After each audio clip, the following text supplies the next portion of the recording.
Harry Potter की छड़ी। अनवर का ताल्लुक जिस गांव से था वहां सहूलत नाम की कोई चीज नहीं थी। उसकी बड़ी ख्वाहिश थी कि वो गांव वालों के लिए सहूलियात फराहम करे।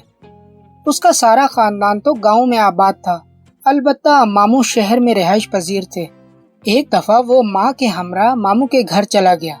3 दिन मामूजाद भाइयों से खूब खेला कूदा और गप्पे लगाई।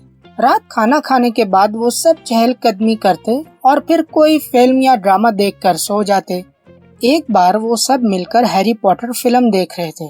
अनवर ने जब हैरी पॉटर की जादुई छड़ी देखी तो इसके दिल में भी ऐसी छड़ी की ख्वाहिश पैदा हुई ताकि वो इससे गांव के मसाइल हल करे। शहर से वापसी के बाद वो कई दिन तक जादुई छड़ी के मुतालिक सोचता रहा।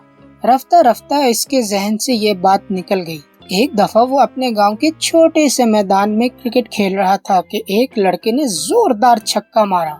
गेंद दूर जाकर झाड़ियों में गिर गई। अनवर गेंद लेने गया तो इसे झाड़ियों में सरसराहट महसूस हुई। इसने गेंद ढूंढकर दोस्तों की तरफ फेंक दी। इसी असना में इसने दोबारा सरसराहट सुनी। इसे लगा कि झाड़ियों में शायद कोई सांप छुपा हुआ है। इसने चंद पत्ते उठाए तो नीचे एक छड़ी पड़ी थी जो मुसलसल हिल रही थी। अनवर को लगा ये सांप है, लिहाजा उसने पत्थर उठाकर सांप को मारना चाहा। छड़ी ने हिलना बंद किया। अनवर ने गौर किया तो वो सांप नहीं बल्कि एक छड़ी थी। तब इसे हैरी पॉटर की छड़ी याद आई। इसने खुशी खुशी छड़ी उठाई। छड़ी को हाथ लगाते ही हर तरफ अंधेरा फैल गया और मूसलाधार बारिश शुरू हो गई।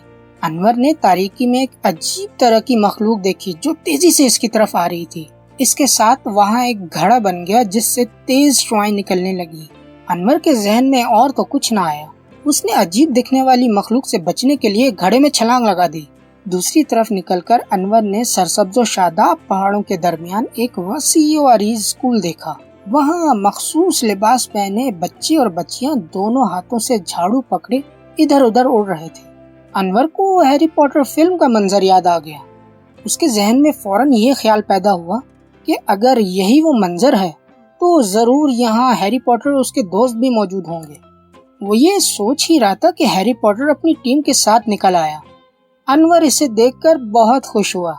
इसने हैरी को अपनी छड़ी दिखाते हुए कहा, मेरे पास भी एक छड़ी है लेकिन मुझे तुम्हारी जैसी जादुई छड़ी चाहिए। हैरी पॉटर मुस्कुराया और कहा, तुम इसका क्या करोगे? मेरे गांव में बहुत से मसाइल हैं, वहाँ लोग काफी तकलीफ में हैं, मैं उनकी मदद करना चाहता हूँ। अनवर ने फौरन जवाब दिया। हैरी पॉटर अनवर के जवाब से मुतमईन हुआ और इसने अपनी छड़ी अनवर को दे दी। अनवर छड़ी को पाकर खुश हुआ ही था कि अचानक पहाड़ और स्कूल की इमारत हिलने लगी। सब डर के मारे भाग गए। हैरी पॉटर भी भागने लगा। अनवर ने इसे आवाज दी, तुम सब लोग क्यों भाग रहे हो? मसला क्या है? और तुम सब तो जादूगर हो, तुम्हें भागने की जरूरत नहीं। किसी ने अनवर की बात नहीं सुनी। इतने में एक नूरानी चेहरे वाला बाबा हवाई घोड़े पर नजर आया। उसे देखकर अनवर पर रोब तारी हुआ। बाबा ने उतरते ही अनवर के हाथ से छड़ी ली और तोड़ दी। अनवर ने एहतजाज तक न किया। बाबा ने इसके कंधे पर हाथ रखते हुए कहा, बेटा, जादुई छड़ी के इंतजार में मत बैठो। हर बंदे को खुदा ताला ने मखसूस सलाहियतों से नवाजा है। हर बंदा अपने अंदर जादुई ताकत रखता है, सिर्फ इसे अपनी ताकत को बरूएकार लाने का तरीका आना चाहिए। तुम भी इस छड़ी को भूलकर अपनी ताकत, अक्ल, मसलहत, फिक्र और खुदा पर तवक्कल करके मुआशरे के लिए वो सब कुछ कर सकते हो जो तुम्हारे दिल में है। बस इरादा नेक और मजबूत होना चाहिए। ये सुनकर अनवर की आंख खुल गई। वो मुस्कुराते हुए एक जज्बे से चारपाई से उतरा, क्योंकि अब इसके हाथ हैरी पॉटर की छड़ी से ज्यादा मजबूत चीज आ गई थी, यानी मेहनत की लगन, काम करने का जज्बा और मुसम्मम इरादा।